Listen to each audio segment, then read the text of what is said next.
Hello everyone and welcome. If you are new here, my name is Brittany and on this channel we talk all about plants. So I hope everyone is having a lovely weekend so far.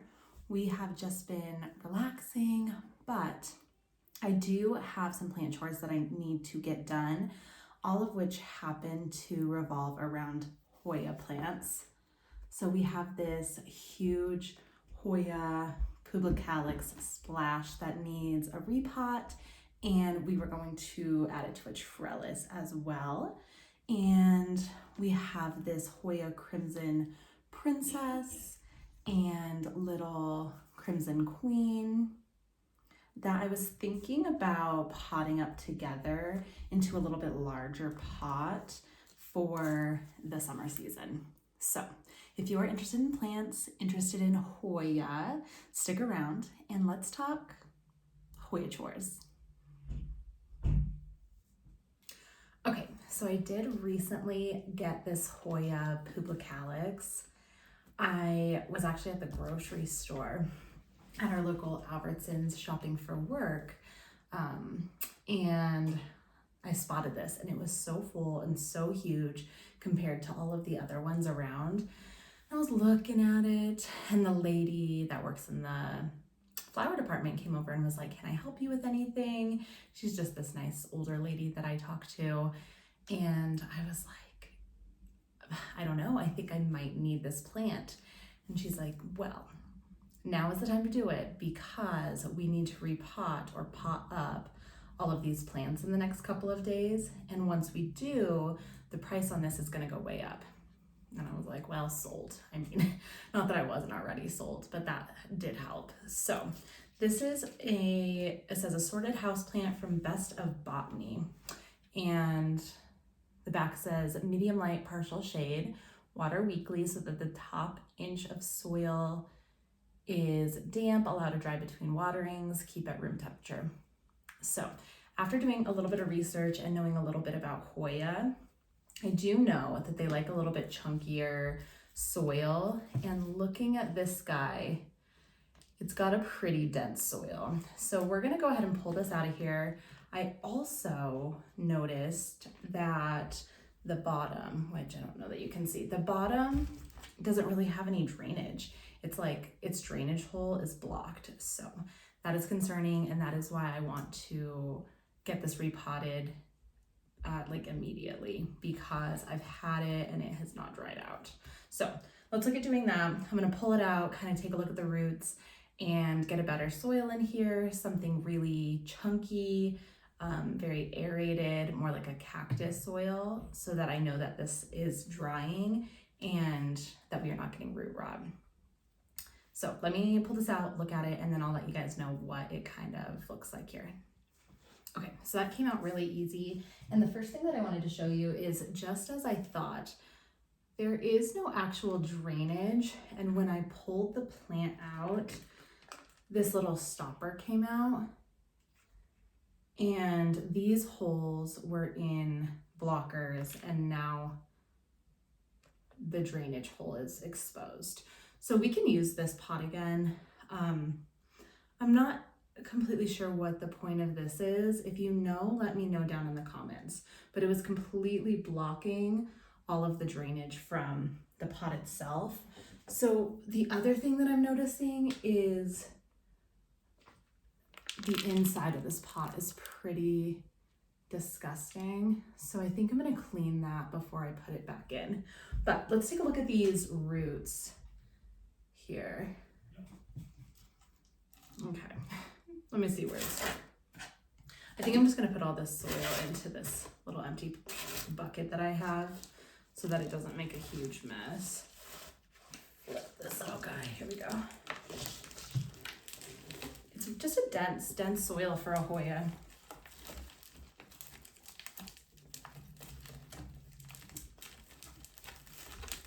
Massage this off a little bit.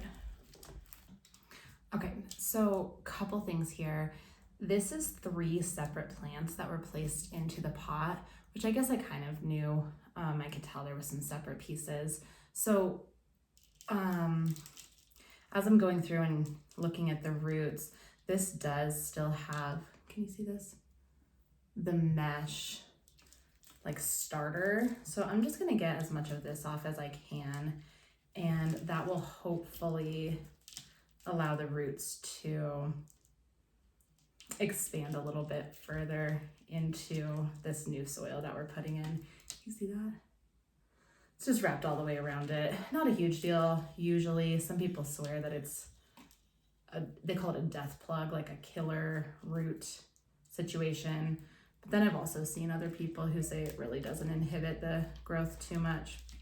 But since we're in here anyways, we're just gently pulling all of that off. So I'm gonna go ahead and do that with the rest of these 2 pieces. This was already snapped, but I lost a little piece here. I'm gonna look and see if this is something that we can propagate or not. Not a huge deal, but poor little leaves. All right, so this is kind of a fine line because these are some pretty dense roots in a pretty dense soil mixture here. So I'm just gently massaging and getting off as much as I can without harming the actual root system, because that is the last thing I want. I think I'm gonna leave it like that. But you can see, like, this is not aerated, and I haven't watered it in some time, and I'm literally squeezing out droplets of water. Do you see? So that's concerning to me. So we're gonna get rid of this and do something a little bit chunkier, something with some orchid bark in it, with some chunkier perlite in it. Here's all those death plugs right here. So that is going away too. Okay, so I'm gonna go ahead and use the same pot that it was in. Cracked a tiny bit, but it is a-okay. And I'm gonna go wash this, and then I'm gonna get this put into here, and then we'll take a look at what it looks like. Okie doke. So here's the final product. I mean, how stinking cute is this? So let's talk a little bit about this process, talk a little bit about Hoya care, and then we will pot up those other plants. So I did, like I said, put a better draining soil in this pot. Hoya does like more of a cactus soil. It wants to dry out all the way prior to being rewatered. These super thick, waxy leaves are able to retain the moisture, and the roots themselves are almost more of a support system for that. So they don't need to be overwatered or have super wet roots. So having that better draining soil is going to allow that water to kind of flow through and not retain it like that dripping was with that old soil. The other thing to note with these is they do like a medium to bright indirect sunlight. If you choose to put them outside, you'll want to find somewhere that has some shade, because the leaves will burn. They are sensitive to the direct sun on them. So make sure that you have somewhere that is shaded if you're putting them outside this summer. The next thing, if you note, I put those runners onto this trellis. They are trailing or climbing plants, so you can keep them either way. Come back, buddy. I just chose to add these to this trellis because they will continue to produce leaves. Don't cut these runners off, because at each of these little spots, new leaves will pop out. And then the trailers also will produce the peduncles, which is like the cutest word ever, that then bloom and turn into those Hoya blooms, the flowers that we are all here for. So a little bit on that guy. It looks so cute on this trellis. I'm so glad that I got that done. And this is gonna go on that shelf in some light. I'm gonna water this in so that that new soil can kind of start to cling to those roots. And then the last thing that I'm gonna do is make sure to fertilize this. So some good fertilizer, especially now that it is growing season, I think will be really beneficial for this Hoya. I'm so excited. I think it looks so much better. So cute, adorable. Let me put this on the shelf behind me and then we will deal with these little ones. Okay, I got that on that shelf. It is right there underneath that Brazil. It's got a lot of good light going on, so I think it's gonna be really happy there. We'll keep up with it as it starts to produce more leaves along that trellis, and hopefully we'll get some blooms this summer. So with that, I've got a Hoya Crimson Princess and a Hoya Crimson Queen. And I think that putting them into the same pot together would be beneficial for some space management, watering, care in general. And I also think it'll look really cute. So let's do that while we talk a little bit about these two specific Hoya. Let me get my little mat. There we go. A little tulip mat. So the difference in the Crimson Queen and the Crimson Princess are the variegation marks. So on the Queen, that white is on the exterior, as you can see.